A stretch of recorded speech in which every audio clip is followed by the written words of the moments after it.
I want to get this out of the way real fast. I know Disney doesn't care about gay people, okay? I'm not stupid. Well, I am stupid, but not that stupid. And you would have to be stupid. Really, really stupid. Have less brain cells than a newborn baboon to believe Disney is genuinely supporting the queers out of the goodness of their heart. It's pretty basic economics. In the USA, there are now a lot more people who are queer and support the queer community than there are that don't. And more importantly, the people that are more likely to support the gays tend to be better educated and have a higher disposable income because of that. Income that can be spent on products and services of their choosing. The only gay thing Disney cares about is the gay money they can line their wallets with. I just want to point that out. That being said, funny situations can arise when a soulless corporate entity, changing to the times merely to get the bag, come up against soulless corporate politicians who have a vested interest in rallying voters against change. Florida. How would I describe Florida to the unenlightened? I got a conspiracy theory. It's that other states dump their weirdos and societal deviants en masse directly in Florida borders, because you do not get these levels of, I don't even know how to describe it, naturally. However, despite my repeated letters to the US government imploring them to abandon Florida and turn it into a no man's land, they have not responded. Speaking of Florida, Ron DeSantis, the non-controversial and universally loved and respected governor of that state. I mean, he likes gun rights, I guess, you know, there's that. But enough meandering, let's get into the meat of it and rewind all the way back to where this whole fiasco started. On March 8th, 2022, the Florida Senate voted to pass the Parental Rights in Education Act. Nicknamed the Don't Say Gay Bill by detractors, it banned discussion of sexual orientation and gender identity pre-K through 3rd grade, allowing parents to sue schools that they believed violated this standard. The bill was criticized on many fronts, many calling it harmful to queer children and government overreach. There is also the major issue, or feature, of the bill being too vague in its wording, making schools and parents unsure of what it banned. Okay, editor's note here, they just made it so that this extends up to 12th grade. Yeah, I'm just gonna add that in there real fast. Florida moment. This caused outrage nationwide, and given Disney was a large employer in the state, they were criticized for their lack of comment on the issue. Oh yeah, and they were criticized on something else. I forget what it was. Oh wait, here it is. Donating hundreds of thousands of dollars to people who voted yes on the bill. Bob Chapek then made a genuinely sad statement, which would not fool a 4-year-old child missing half their frontal lobe into thinking it was earnest. Protests, walkouts, management smelled the smoke and saw a PR disaster on the distant horizon. So Disney does what Disney does best. Do whatever actions it would take for them not to lose money. And those actions included saying they would donate to queer charities and cut funding and support to politicians that push the Parental Rights in Education Act. Which again, I want to reiterate this, is not out of the goodness of their hearts. This quote from Insider sums it up best. Disney's mishap is emblematic of an issue that leaders are wrestling with, figuring out their new role in society as ushers of profit and social fairness. The professors and consultants said that instead of avoiding social issues, leaders must be prepared to take bold stands on those that are relevant to their stakeholders. That is some fucking dystopian shit. Congratulations, your existence has been deemed profitable by the board. We will now send our love and support to you, gay number 938. But you want to know the worst part about all of this? In the system we live in, companies doing this stuff can cause a positive change, because these businesses hold a lot of power, more than they probably should, and if in the pursuit of profits it is deemed useful to use that power for social change, it's gonna happen. Yet, some people don't want to see social change. In fact, some people are willing to fight tooth and nail against it. And I'm not gonna lie to you, it is a bit of a popcorn fest when a company I dislike goes against a politician I dislike. So you can hardly imagine my joy when just after Disney came out against the bill, Ron DeSantis signed a law dissolving Disney's Reedy Creek Governing District. What is the Reedy Creek Governing District, you might ask? To quote their website, Reedy Creek Improvement District, the district, is a local government entity created in 1967 by a special act of the Florida legislature, the purpose of which is to support and administer certain aspects of the economic development and tourism within district boundaries. In charge of emergency and essential public services, plus all of this stuff, they can also regulate building codes and maintain roadways and bridges. Wait, sorry, I feel like I'm forgetting something. Oh yeah, they also had the ability to build a goddamn nuclear power plant. I sure do love the world we live in. Woo! A bit off topic, but I feel like this would make a really good TV show or game. Like, imagine a world where corporations have uncontrolled power and are the de facto leaders of society, you know? Someone should get on that. I feel like it would make a great piece of fiction. So good. Based, as the kids would say. Fuck Disney, fuck their corporate district, and fuck the future where we all die in the nuclear reactor explosion. But see, this law came at a very particular time. In fact, it was right after Disney publicly condemned the Don't Say Gay bill, so I have my severe doubts on the true intentions of dissolving this district. Some would even say that this was not passed as a stand against corporate power, but instead it was passed as a way for Ron DeSantis to use the state to punish businesses that spoke out against him. Yet the worst was still to come for Disney, as in 2023, Ron DeSantis made it so that the board was controlled by 5 members, all appointed by him. The district was renamed to the Central Florida Tourism Oversight District. This gave a lot more power to the state to control what Disney could do with the Reedy Creek Governing District. And hey, I'm all up for the state coming in and fucking up some corrupt corporations. Yet I got a few doubts as to whether this is for the glory of the proletariat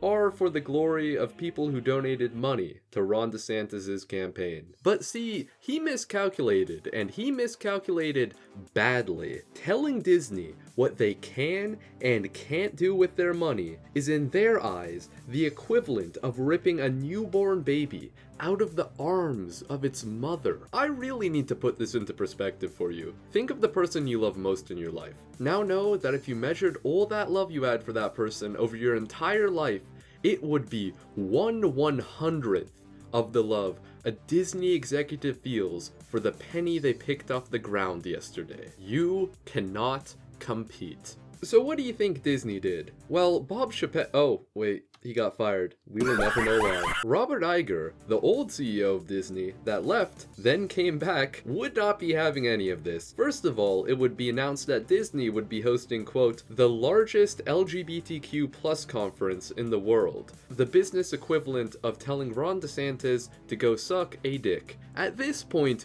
Disney had committed to the side that they viewed as most profitable, and there is no going back. And at first, it might seem strange that Disney is going against a state government that was more than willing to let hundreds of millions of dollars slide into Disney's open wallet, but only if they kept their trap shut on the culture war issue of the week. Why would Disney jeopardize this lucrative situation? I want you to think about this in the long term. 30, 40 years from now. Most likely, queer people will be widely accepted by the vast majority of Americans, and a much, much higher percentage of people abroad. Don't believe me? Okay, what are your opinions on the Irish? Well, if you're from the United States, let's be real, you probably don't give a shit about the Irish. In fact, I doubt you ever thought about them until this very moment. But it wasn't always like this. In the early 1900s, the Irish were considered to be a blight on this beautiful land. But over the next 40 to 50 years, society changed and accepted them.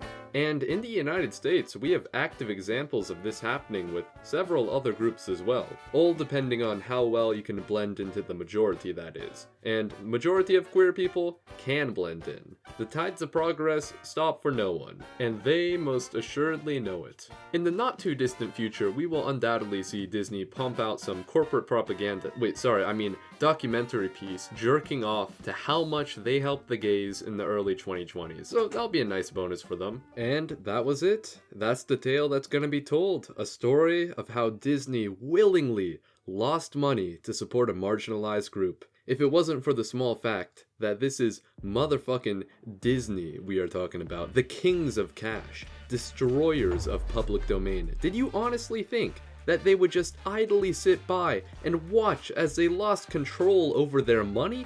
Fuck no. So Disney did what they do best, weasel their way out. Right before Ron DeSantis signed the bill that would give power to the board members he appointed, these slimy corporate bastards at Disney transferred virtually all power from the board of Reedy Creek Governing District to the Disney Corporation. To say this was merely a scummy move would be like saying Vladimir Komarov died of heat stroke. I have no doubt in my mind that the corporate lawyers that did this laughed maniacally while drafting this up. And here's the best part, to quote Fortune, if the agreement is deemed to violate rules against perpetuity, it will be in effect until 21 years after the death of the last survivor of the descendants of England's King Charles III. You do not mess with the mouse on its own turf. Obviously, the appointed board did not take this too well. They were quite pissed. We have to deal with it and correct it, said one. Damn, I'm sure Disney is quaking in their boots. I'm surprised that they didn't tell us about it as soon as we were appointed, said another. Damn, it sucks that Disney didn't do this. Kind of a